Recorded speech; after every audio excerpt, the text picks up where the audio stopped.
In the program which follows, Salle Gavaskar talks about the greatness of some of his leading contemporaries. What are their uniqueness? What sets them apart from others? Important facts about their careers. These are the things Gavaskar will discuss. He will also demonstrate and analyze the one shot of each player, which in Gavaskar's view are the player's most notable shot. You will see these players in actual test matches as Gavaskar discusses them. So I hope you will sit back and enjoy this program, because you're about to see a fascinating montage of some of the great batsmen of the 70s and 80s. This is the Firozshah Kotla cricket ground in Delhi, the stage on which many great innings have unfolded. On this very pitch where I'm standing now, history has been written and rewritten. The greatest of them have come here and performed their parts in the endless drama of cricket. They are gone now. The crowds have come and cheered. They too have gone. What lingers on is the memory of those events.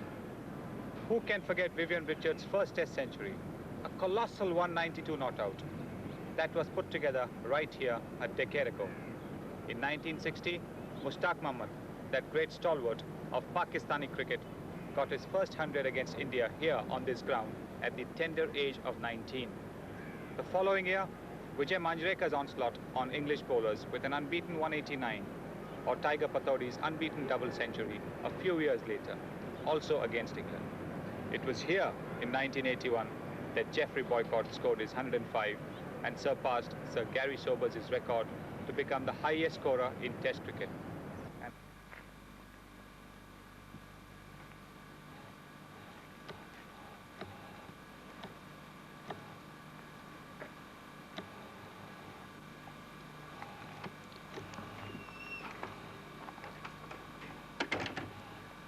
Welcome back to the real world. Beachiff, rain, fog, December. Big question is, would Parkhead be playing today? The answer, of course they would. We're going to make a little film now, and in this film we're going to discuss not how this club ought to play cricket, but how it does play cricket. In this De La Salle College of Cricket, where most of us think we're teachers, but where in actual fact, most of us, all but a few of us, are still students. And may I say, at the risk of offending anyone present, any resemblance to players, living or dead, is entirely intentional. So, just have a quick drink. Enough of the chat, let's play some cricket.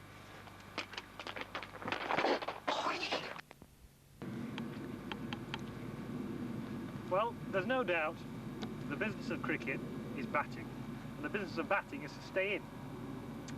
So, how do you deal with that deadly ball, that good length ball on middle stump, or on the stumps generally in fact?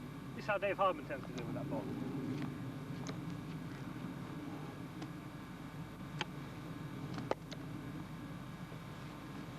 Now, what about Barry Roberts?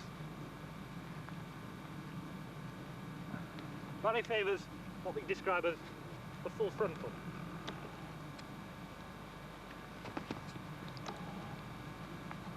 Doesn't always work, that one. Mark Simpson's got a different technique. We call this the flat foot lunge.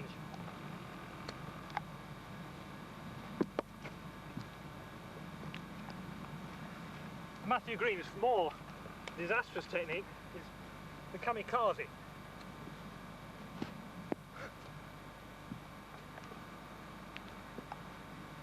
Across some pretty quick bowling.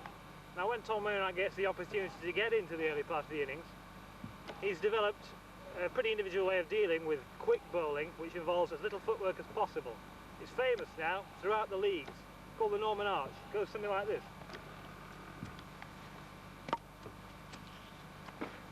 Now, Matt Simerson almost never gets an opportunity to get into the early part of the innings, but sometimes, as I said, in the later part you get some quick bowling too. Now Matt's developed Tom's arch technique to the nth degree, and he's a bit suspicious of the shorter ball. You know, he's a bit worried about his vitals, so he's developed what we call the Gothic arch, which involves a little more footwork.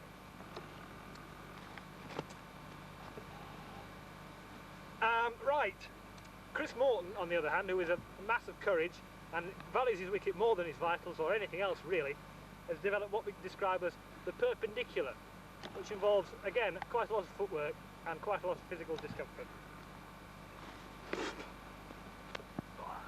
Okay then, well, we've looked a bit at defensive play there. Not much time to do much more. Of course, batting's about scoring runs, so you can't let the bowler dominate you. And the best way to get after a bowler is to drive him. Now, the orthodox way to play a drive, pitched on middle or middle and off, is to play either straight back or through the offside. Now, John Flaherty, one of our up-and-coming, now probably established players, has got a good way of frustrating the bowler and the fielders. He plays it a bit like this.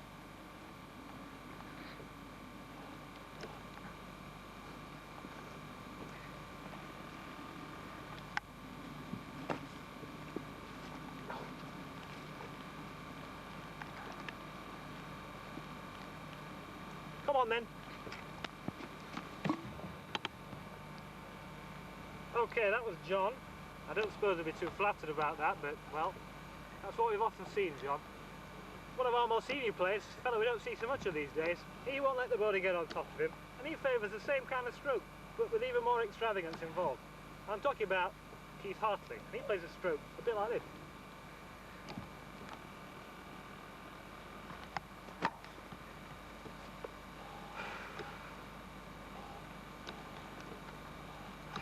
Come on.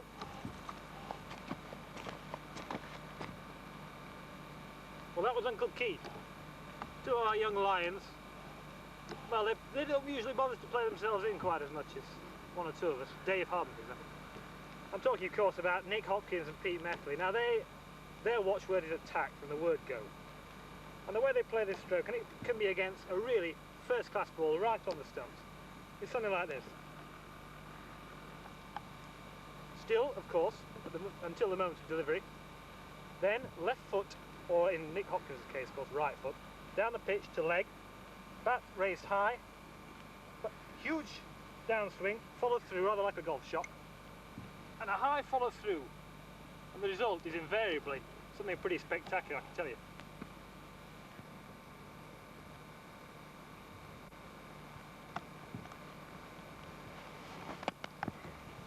Well, I suppose we've been talking predominantly up to now about quick medium bowling, if we've talked about bowling at all. Of course, you sometimes come across some spinners, purported spinners, and if it's any good, it can peg you down. Now, one of our players who won't be pegged down is John Hartley, pretty aggressive guy, and he is always ready to leap out of his crease and take that spinner on. And this is the way he does it. And watch the follow through as well.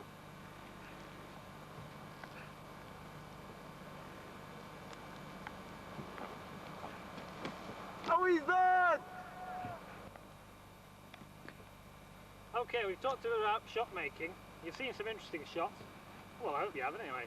We're going to talk now about something which is essential to good batting, and that's calling and running. And I'll tell you, I'm the guy to tell you about that, so I'm sure you'll all agree. Now, the kind of situation you want to avoid is one of misunderstanding, and it's one that occasionally arises, but rarely when I'm playing. This kind of situation I want you all to bear in mind is what I'm going to demonstrate now, okay?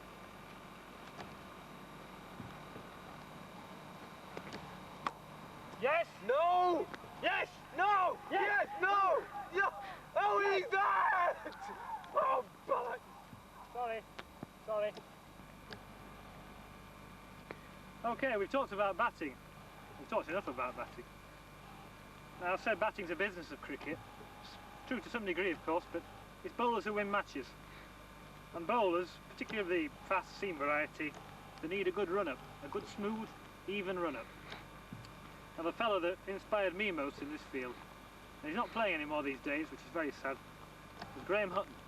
This is the way Graham used to come up to the stump.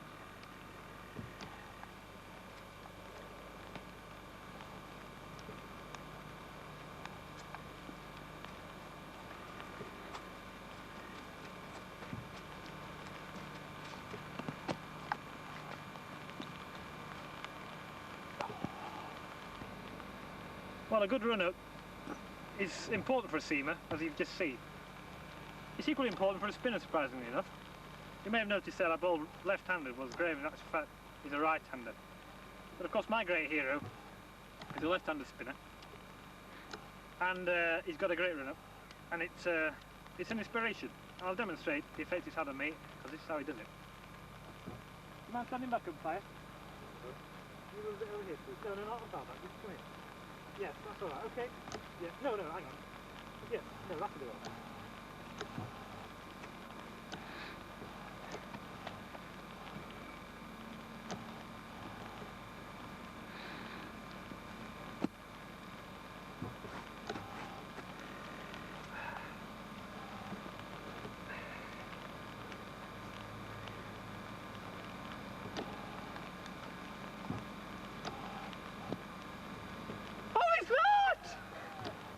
What am I going to do? I mean, well, one man who's a regular player has got a style all of his own, and it works in both in maintaining his balance and in intimidating the batsman, and you'll see why when I demonstrate in slow motion with the aid of the umpire the Zieg Heil or goose step technique.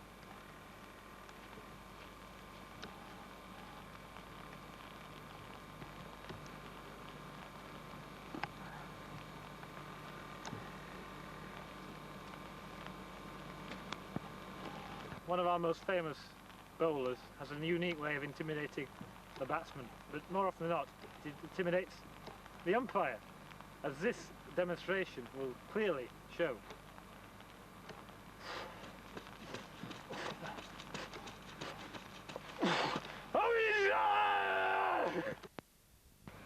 Okay, well it's raining pretty hard now, but Parker want to keep batting, so we'll talk about fielding a bit.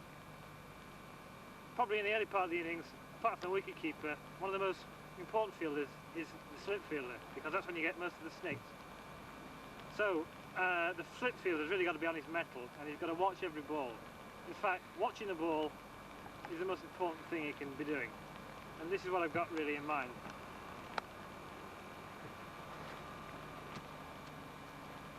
Yours! The slip fielder, as we've seen, gets in the action. Probably the most dramatic part in the field, though, is that catch, that steepler, that one which loses you the game or wins you. One of my great inspirations over the years, before he retired, was Mr. Hugh O'Grady, who was just unique in this respect.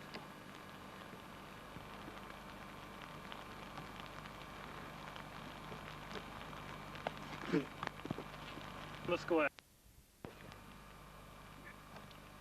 Being alert on the square at any part of the game can always save those quick singles which the batsman is always eager to take and can get you many a run out. When Tom was captain, he never let the burdens of captaincy distract him from his alertness and his attention to what was going on in the game.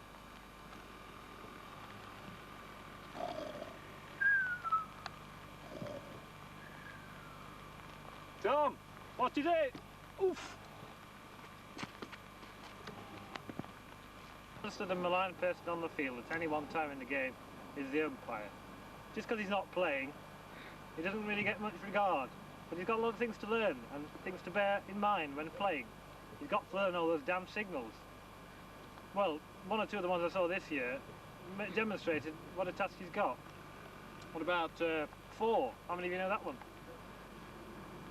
And 6.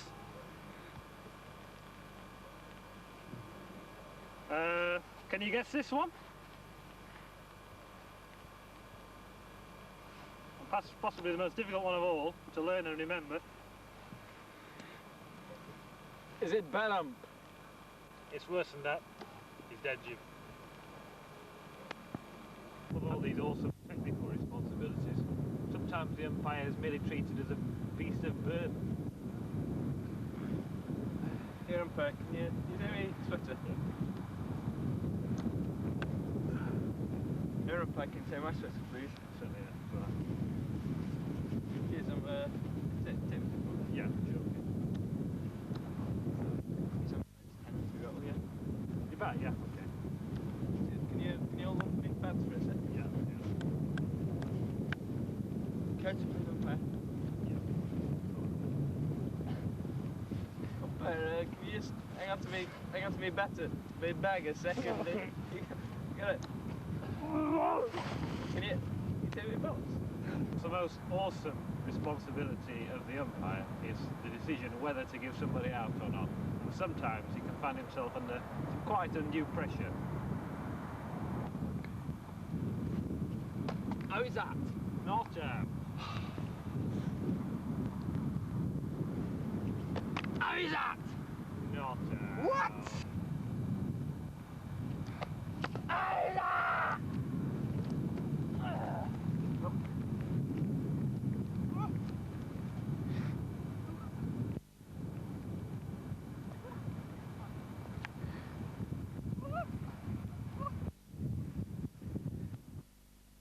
Anyway, you idle bunch, just because it's the end of the season, the close season, doesn't mean you can't get any practice in. Because there's indoor practice as well, you know. There's catching. Cheers. There's throwing. There you go, Badger. There's labatting. And of course, at the end of the season and at the end of tonight, there's always awards. Cheers.